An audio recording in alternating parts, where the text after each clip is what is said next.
I'm going to show you the workbook I developed for step 1. I'm going to demonstrate live how it works. Let's jump in. Having a strong story idea. What is that? It's one that doesn't leave you alone. Like your brain is always turning and twisting this idea and you just cannot let it go. And it just somehow captivates you and you think this is actually enticing. Now let's use the workbook that I created to make this so much easier, and I'm gonna pull it up now. So write down your strong story idea here. Add a unique perspective to make it interesting and new. So never just copy anything that you saw that went viral or like your favorite film. A different twist on it, a different take on it, that's completely fine. Because all artists borrow from somewhere else, like inspiration, you know, that's a whole different topic. I'm gonna take the example of All In. So my strong story idea is 3 people that are lonely and are taking refuge in playing poker. So that's what I would write down.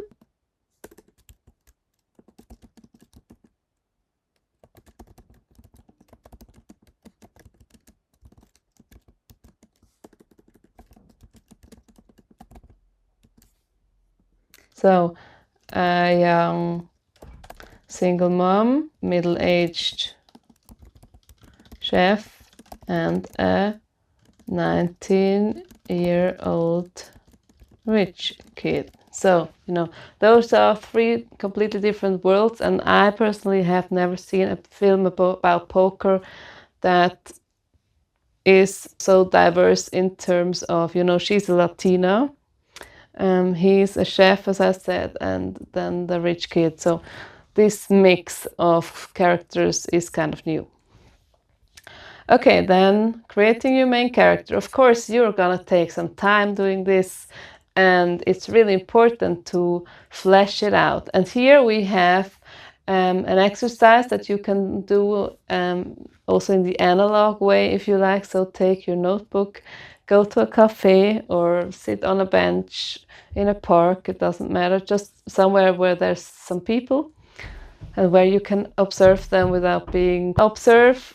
Their movements, their gesture, their facial expression, how they talk if you're able to overhear, how they are dressed, how they carry themselves. All those things are so helpful when creating a character. And actors also go to observe people wherever they can and to get inspiration for their parts. So for you, it's really important to have a rich, like, library of inspiration. So when it comes down to writing your characters, you can draw from that. Now it comes down to your main characters. Sum them up in 2 to 3 sentences. It's not just about what do they look like. So for our young mother, that's gonna be the example that we're gonna have.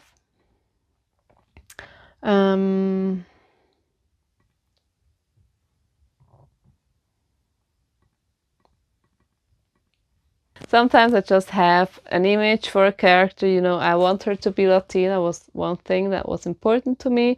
Why? Because of just representation. No, I'm not Latina myself, but I know people that are, and that I have never been allowed to play a Latina officially, even though they are.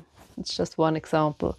For her, it's she's 28. Ana Maria is a single mom to 8-year Gloria. Her partner is married to someone else.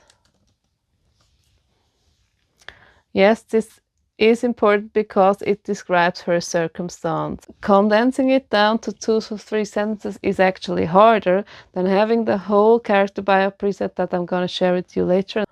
Why is this character interesting, and also what is her wound? What is something that has to go through, you know, that makes her interesting as a character? So Now we're going to the character bio template, and so here you can fill in everything: the name, the age, the appearance. So her name is Ana Maria, her age is 28, her appearance, she is a beautiful Latina, physical trait, nothing special, eye color brown, hair color dark brown. Her goal, that's very important, the green one. She is striving for personal happiness and security. She wants her daughter to have a stable family and upbringing, also to be financially secure. How does she plan to reach that goal? Well, she's kind of desperate and she doesn't really know at this point how to entice her partner to choose her and her daughter. So she just does it by making herself pretty and doing what she can to hide that she's not happy from her daughter. And then the red one, who or what is standing in the protagonist's way? Who is the antagonist? So for her, the antagonist is poker. That's the antagonist for all three main characters, because if they continue playing poker, they're gonna basically destroy their life, because they're gonna spend all their savings on this game and they're gonna lose. And a character that is standing in her way, her partner that is married to someone else, and they are just not choosing her. And that also leads to her playing poker again. So that, adds to her misery. And how does the antagonist plan to stop the protagonist from reaching the goal? They are not helping her, become free, become independent, become financially stable and emotionally stable. Her partner, at this point still, is just being selfish. And her, now, protagonist's childhood, upbringing, family. So here you would fill in everything: education, preferences, likes. So what does she like to do? She likes to salsa, she likes to gamble, she likes to eat well. Her dislikes, I think being disciplined is not, it's also one of her weaknesses, being disciplined. In some ways she is, but taking responsibility for her own life and for her daughter, she could do better at that. And it's also very important for every character to have their weaknesses and to show those. Why? Because it makes them relatable. Let's be realistic, this is the time of the real hero. The hero that was just without flaws. These films, we don't want to watch those anymore. Those are not relatable, Like every person, every human being has their flaws. Let's be real. And so we want to see that represented on screen. We don't want to feel as an audience that, I'm just the idiot here because this person on screen, they are perfect. They haven't made any mistakes, they don't have any flaws, they have nothing to improve, they have everything figured out. They're just, across the board, they're just perfect. That's boring and it's not relatable. No one is like that. So also your character, they have to have flaws, and don't take the cliche here. I know it's easy, you are programmed by so many things, and I get into this. It's about having flaws that are maybe a bit quirkier. There's so many aspects of life. What do you want to focus on with your storytelling? It's again about being very intentional, because you have so much power here, more power than people realize, to shape what story you want to tell and how you want to tell it. Anything that reveals something about the character that is important for the story, for how they behave. Everyone has their quirks, their flaws, and their experiences that they still carry with them, even subconsciously, and that make them behave in a certain way. And that's what we want to show in the story in the end. So if, Ana Maria as an example, I can imagine that she did not have a stable household of, a great father figure that was present all the time, because we're told sometimes, like some people say, there's a theory that says if you are a woman, you're likely to pick someone as a partner that is similar to your father or to your father figure. Her father was not reliable. He was not always around. He was maybe playing games with her mother. Maybe she was raised by a single mother as well. Maybe she had a stepfather that left after a few years, something like that. And of course, we all fill that in and we can change it later, but it's about you having a full picture of a character. It's not enough to imagine what they look like, how old they are, and how they're dressed, and if they live in a condo or in a mansion. That's not enough. You really have to think about, what makes them who they are. What makes them become a real person to you, at least, if you're writing this. And then the advantage, if you spend some time developing this character, your main character, is that they will help you figure out what lines they're gonna say, when they're gonna say something, when they're gonna be quiet because someone else is taking up all the space, whatever. Anna Maria, as an example, she is someone that can speak up and she defends herself and she defends her daughter. And we have some altercations of her with her partner, who's off screen. He's never shown, but still, she does push back. She doesn't just take it lying down. So that's a characteristic that she has, and that might have been modeled to her when she was a kid. Sorry if I'm going into too much detail here, but I really want to emphasize this. If you skip this step, you might as well skip the whole thing, because there are so many films out there, so many stories out there where this part was skipped over, the story was skipped over, and people were just, it takes me 2 hours to write a script. We have the likes, the dislikes, and of course, this is just, as a starting point, and you will figure out what is most important for your character, what you want to emphasize, and so on. But I really like to fill this out for every main character, so for every character that has a speaking part. And especially important, like personality, likes, dislikes, weaknesses, strengths, and fears. Fears, that has to come into play later, so you really have to have something in there. Her fear, for her, it's losing control is one, definitely. Being told what to do by someone else, not being able to decide over her own life, that's a fear of hers for sure. So that would also figures from there that a weakness of hers would be to let go, to just relax, because she's a single parent, and as such, she's always in charge. She always has to have a game plan, what are we eating for dinner tonight, There's not a partner there that takes that off her shoulders. No, she's there on her own, basically, and her partner just shows up on random weekends when he can lie to his wife about his whereabouts, but he's not around regularly. So that's something, she just had to adapt this survival mode. I have to be there for myself and my kid. I have to provide. I have to be the stable one. I have to be mom and dad combined into one, and so on. So that, of course, makes us understand her a little bit. Why is she so tough? She has to be, or she thinks she has to be.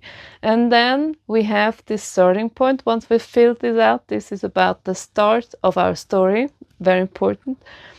And then we have something, to set us up for, okay, what is her life situation right now? And that's also, why does my story start where it does?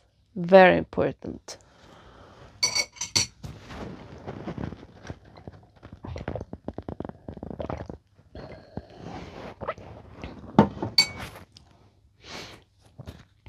So now we have the exercise on the next page. Every compelling short film follows a simple arc. Your character wants something and something stands in the way, that's the antagonist. And by the end, something has changed. So they have to overcome some kind of obstacle in order to reach their goal. If there's no obstacle, there's no conflict, there's no story. So for a 10-minute short, it's roughly like this. First, we have the setup. Who is your character? What do they want? What's their world? And then we've got the confrontation. What blocks them? How do they struggle and fail and try again?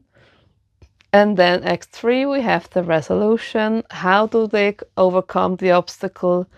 How does it end? What has shifted in the situation or in them? And it doesn't always have to be a happy end. It just has to be, something has changed. It might also be an internal shift. The options are endless. So we have to have conflict in every scene, and we're going to go into what a scene looks like in a minute, but there has to be conflict in every scene. Now, if this is your first film and you're like, conflict, I've never heard this term, this is one you have to remember, and I'm gonna explain. Conflict does not mean they have to literally fight each other. Once we're done with the character bio template, we have the exercise. So we create the setup. Who is your character? What do they want? What's their world? And we've already been through this with Anna Maria. She is a single mom and she has to provide for her daughter, and she cannot rely on her partner because he's married to someone else.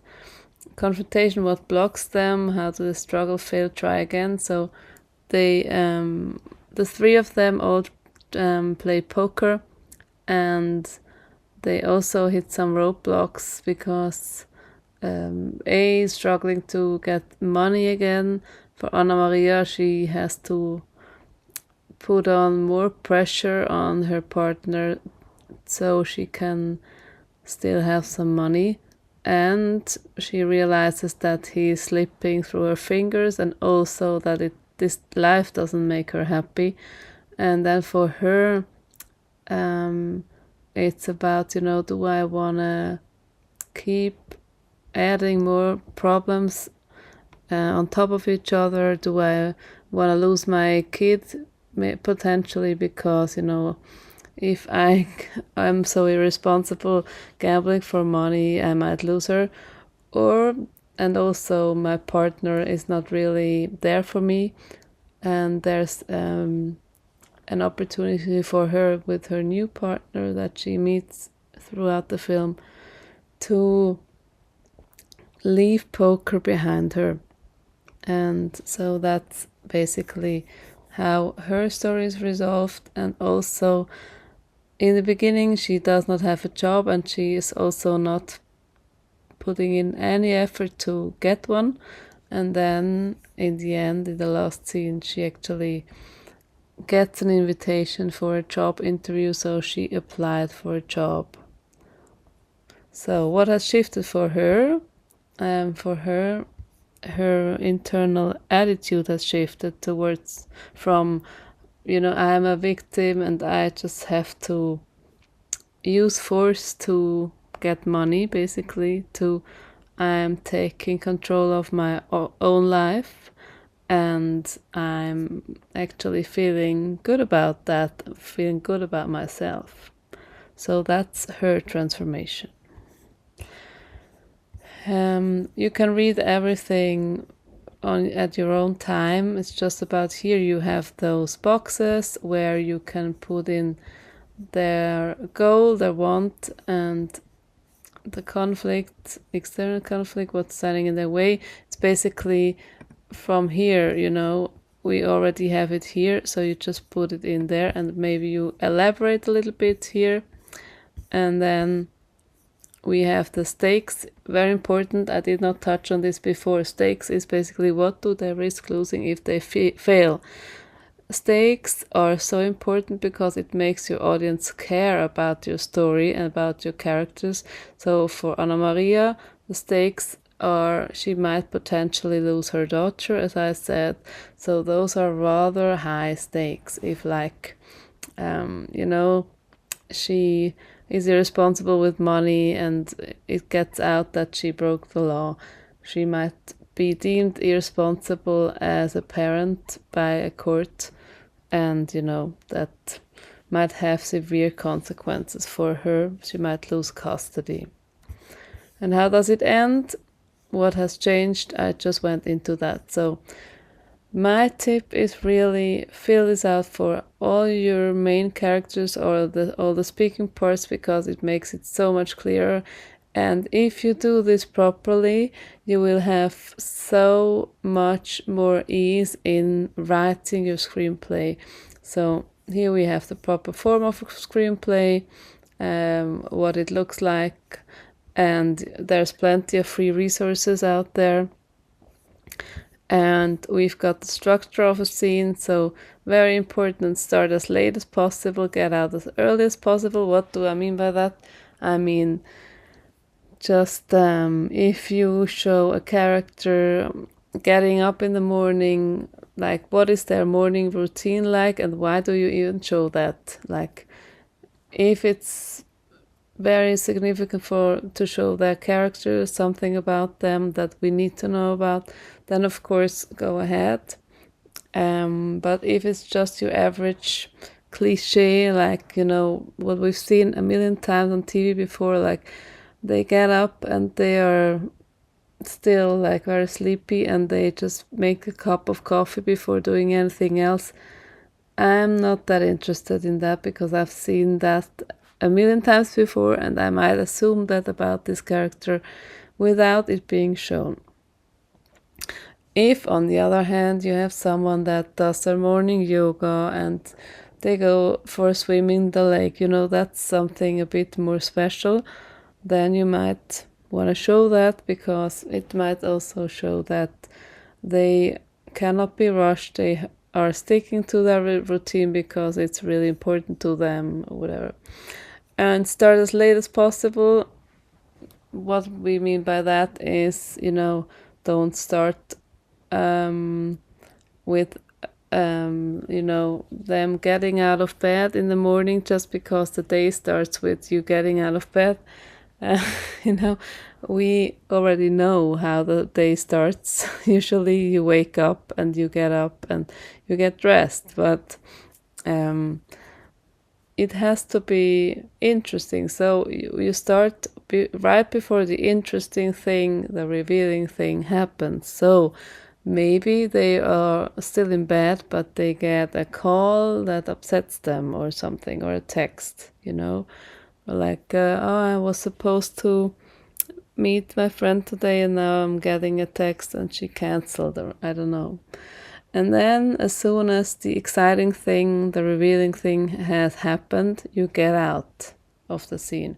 You don't have to show them getting out of bed, brushing their teeth, getting dressed, everything, their whole morning routine until they leave for work, unless it's really something special that we have to know about this character. Show don't tell is also crucial. That's what we use in any visual medium, in filmmaking especially. So whenever possible, we describe the action that is seen, describe what happens, instead of people, chatting away and describing everything to each other and having lots of dialogue. And that brings me to the last point: use dialogue only as a last resort. So dialogue is only eligible for you to use if your characters have to make a point that cannot be brought across in any other way, or if it's really showing, that they just talk too much all the time or something like that, And then it's also revealing something about the character. For instance, someone talking over someone else, or those things. That's revealing of character, and that's not just desperate a newbie writer. And I did not think twice about this scene, and it's easier to write dialogue than to think of actions that actually reveal something about my character. Yeah, you know what I mean. So hopefully this is helpful for you. Once you fill all of this out and you mind those things, then you can go ahead and write your screenplay with the software you choose, and just bear those things in mind, the structure of a scene, and go back to those pages and the character bio. So hopefully that's helpful for you. Have fun creating, and once your film is finished, please leave a comment with a link in below the video, that the 180 days video. I would love to see your films. Happy creating!